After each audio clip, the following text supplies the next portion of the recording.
Okay, ready? Chronicles of Narnia. We're in book 6, The Silver Chair. See that?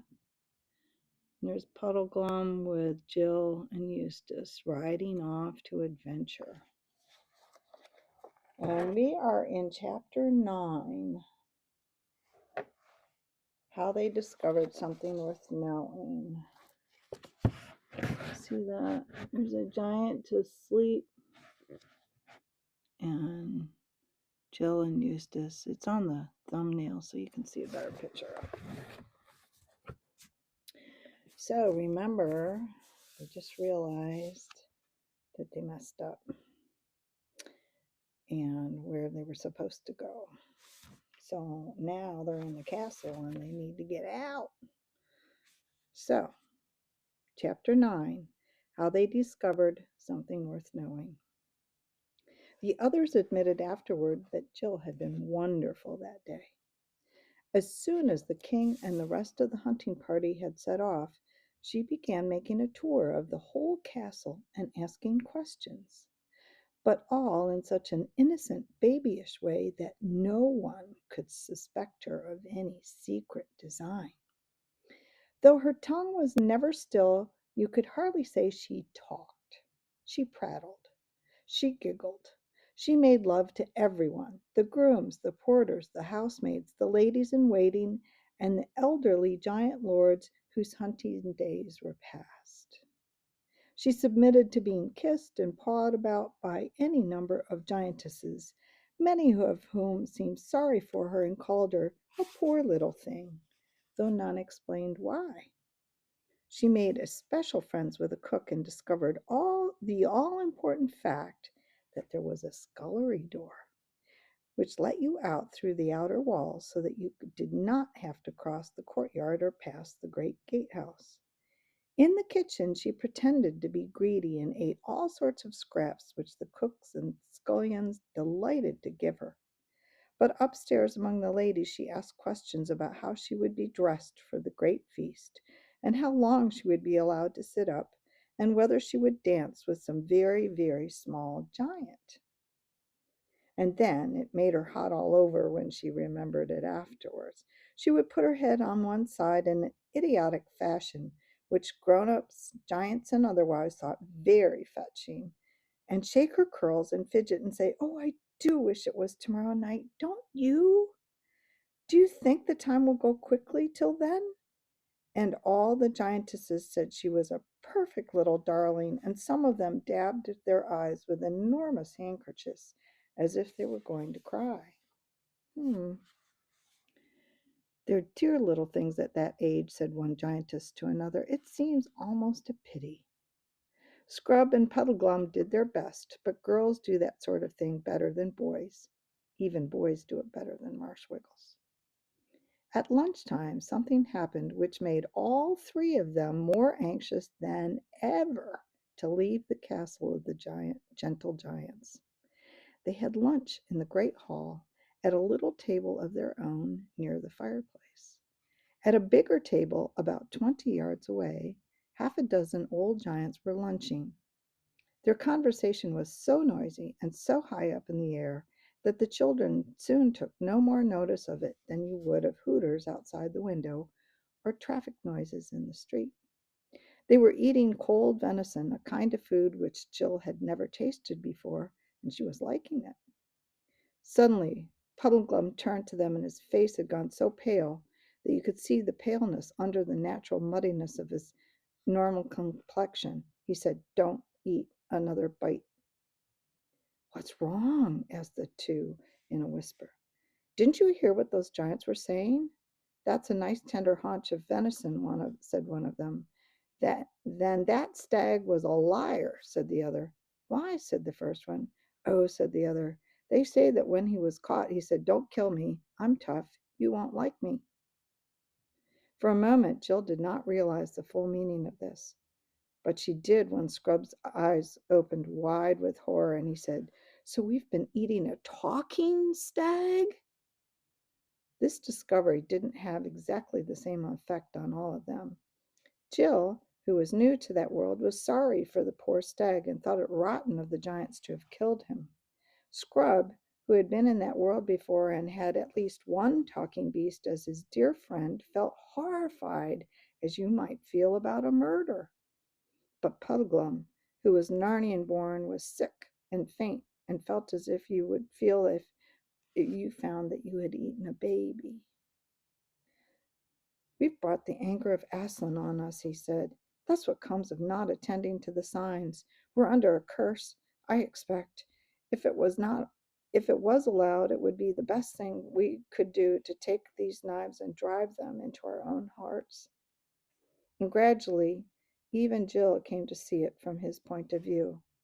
At any rate, none of them wanted any more lunch, and as soon as they thought it was safe, they crept quietly out of the hall.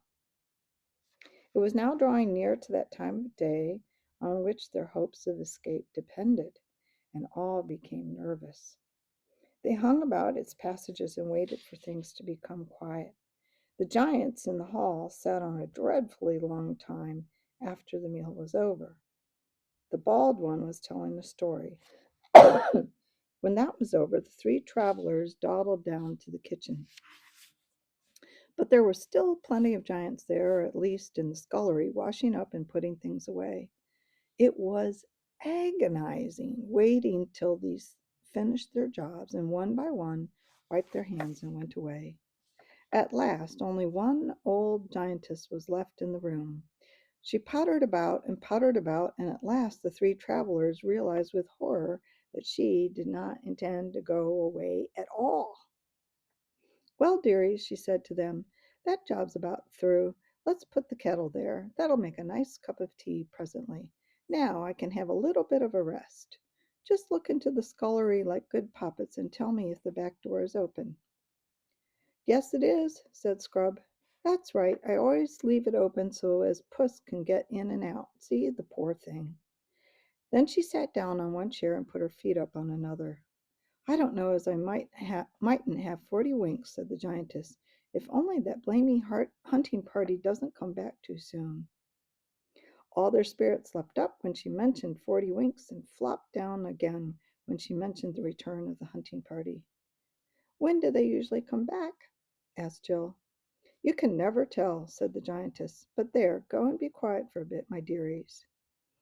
They retreated to the far end of the kitchen and would have slipped out into the scullery there and then if the giantess had not sat up, opened her eyes, and brushed away a fly. "Don't try it at all till we're sure she's really asleep," whispered Scrub, "or it'll spoil everything." So they all huddled at the kitchen end, waiting and watching. The thought that the hunters might come back at any moment was terrible, and the giantess was fidgety. Whenever they thought she had really gone to sleep, she moved. "I can't bear this," thought Jill. To distract her mind, she began looking about her. Just in front of her was a clean, wide table with two clean pie dishes on it and an open book. They were giant pie dishes, of course. Jill thought that she could lie down comfortably in one of them. Then she climbed up on the bench beside the table to look at the book. She read, "Mallard. This delicious bird can be cooked in a variety of ways." "It's a cookery book," thought Jill without much interest, and glanced over her shoulder. The giantess' eyes were shut, but she didn't look as if she were properly asleep. Jill glanced back at the book. It was arranged alphabetically, and at the very next entry, her heart seemed to stop beating. It ran, "Man. This elegant little biped has long been valued as a delicacy. It forms a traditional part of the autumn feast and is served between the fish and the joint. Each man—" But she could not bear to read any more. She turned around. The giantess had woken up and was having a fit of coughing. Jill nudged the other two and pointed to the book. They also mounted the bench and bent over the huge pages. Scrub was still reading about how to cook men when Puddleglum pointed to the next entry below. It was this: "Marshwiggle. Some authorities reject this animal altogether as unfit for giants' consumption because of its stringy consistency and muddy flavor. The flavor, however, can be greatly reduced if Jill touched his feet and Scrubs gently. All three looked back at the giantess. Her mouth was slightly open, and from her nose there came a sound which at that moment was more welcome to them than any music. She snored. And now it was a question of tiptoe work, not darting too fast, hardly daring to breathe, out through the scullery. Giant sculleries smell horrid. Out at last into the pale sunlight of a winter afternoon. They were at the top of a rough little path which ran steeply down, and, thank heavens, on the right side of the castle, the city ruinous was in sight. In a few minutes they were back on the broad, steep road which led down from the main gate of the castle. They were also in full view from every single window on that side. If it had been one or two or five windows, there'd be a reasonable chance that no one might be looking out. But there were nearer 50 than 5. They now realized, too, that the road on which they were, and indeed all the ground between them and the city ruinous, didn't offer as much cover as one could hide a fox. It was all coarse grass and pebbles and flat stones. To make matters worse, they were now in the clothes the giants had provided for them the previous night, except Puddleglum, whom nothing would fit. Jill wore a vivid green robe, rather too long for her, and over that a scarlet mantle fringed with white fur. Scrub had scarlet stockings, blue tunic and a coat, and a gold-hilted sword and a feathered bonnet. "Nice bits of color you two are," muttered Puddleglum. "Show up very prettily on a winter day. The worst archer in the world couldn't miss either of you if you were in range. And talking of archers, we'll be sorry not to have our own bows before long, I shouldn't wonder. Bit thin, too, these clothes of yours, are they?" "Yes, I'm freezing already," said Jill. A few minutes ago, when they had been in the kitchen, she had thought that if only they could get out of the castle, their escape would be almost complete. She now realized that the most dangerous part of it was still to come. "Steady, steady," said Puddleglum. "Don't look back. Don't walk too quickly. Whatever you do, don't run. Look as if we were just taking a stroll, and then if anyone sees us, he might, just possibly, not bother. The moment we look like people running away, we're done." The distance to the city ruinous seemed longer than Jill would have believed possible, but bit by bit they were covering it. Then came a noise. The other two gasped. Jill, who didn't know what it was, said, "What's that?" "A hunting horn," whispered Scrub. "But don't run even now," said Puddleglum, "not till I give the word." This time Jill couldn't help glancing over her shoulder. There, about half a mile away, was the hunt returning from behind them on the left. They walked on. Suddenly, a great clamor of giant voices arose, and then shouts and hollers. "They've seen us! Run!" said Puddleglum. Jill gathered up her long skirts, horrible things for running in, and ran. There was no mistaking the danger now. She could hear the music of the hounds. She could hear the king's voice roaring out, after them, or we'll have no man pies tomorrow." She was the last of the three now, cumbered with her dress, slipping on loose stones, her hair getting in her mouth, running pains across her chest. The hounds were much nearer. She had to run uphill, up the stony slope of which led to the lowest step of the giant stairway. She had no idea what they would do when they got there, or how they would be any better off when they had even reached the top. But she didn't think about that. She was like a hunted animal now. As long as the pack was after her, she must run till she dropped. The marshwiggle was ahead. As he came to the lowest step, he stopped, looked a little to his right, and all of a sudden darted into a little hole or crevice at the bottom of it. His long legs, disappearing into it, looked very much like those of a spider. Scrub hesitated and then vanished after him. Jill, breathless and reeling, came to a place about a minute later. It was an unattractive hole, a crack between the earth and the stone, about 3 feet long and hardly more than a foot high. You had to fling yourself flat on your face and crawl in. You couldn't do this very quickly either. She felt sure that a dog's teeth would close on her heel before she had gotten inside. Quick, quick, stones, fill up the opening, came Puddleglum's voice in the darkness beside her. It was pitch black in there except for the gray light in the opening by which they had crawled in. The other two were working hard. She could see Scrub's small hands and the Marshwiggle's big frog-like hands, black against the light, working desperately to pile up stones. Then she realized how important this was and began groping for large stones herself and handing them to the others. Before the dogs were baying and yelping at the cave mouth, they had pretty well filled now. Of course, there was no light at all. Further in, quick, said Puddleglum's voice. Let's all hold hands, said Jill. Good idea, said Scrub. But it took them quite a while to find one another's hands in the darkness. The dogs were sniffing at the other side of the barrier now. Try if we can stand up, suggested Scrub. They did and found that they could. Then Puddleglum holding a hand behind him to Scrub, and Scrub holding out a hand behind him to Jill, who wished very much that she was in the middle of the party and not the last. They began groping with their feet and stumbling forwards into the blackness. It was all loose stones underfoot. Then Puddleglum came up against a wall of rock. They turned a little to their right and went on. There were a good many more twists and turns. Jill had no sense of direction at all and no idea where the mouth of the cave lay. The question is, came Puddleglum's voice out of the darkness ahead, whether taking one thing with the other, it wouldn't be better to go back, if we can, and give the giants a treat at that feast of ours instead of losing our way in the guts of a hill where 10 to 1 there's dragons and keep deep holes and gases and water and whoa, let go, save yourself, After that, all happened quickly.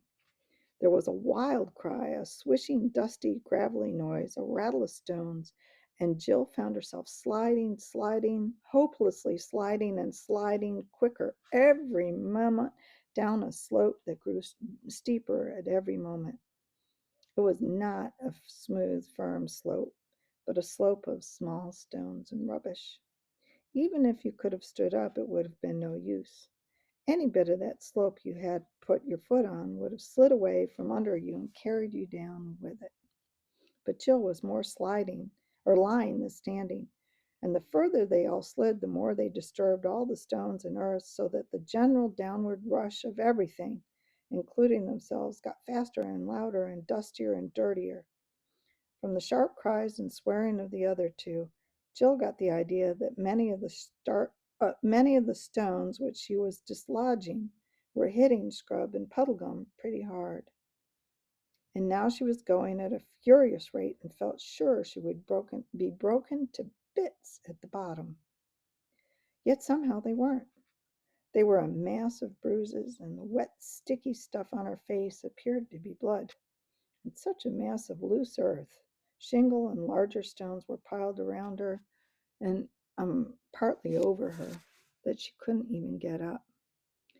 The darkness was so complete that it made no difference at all whether you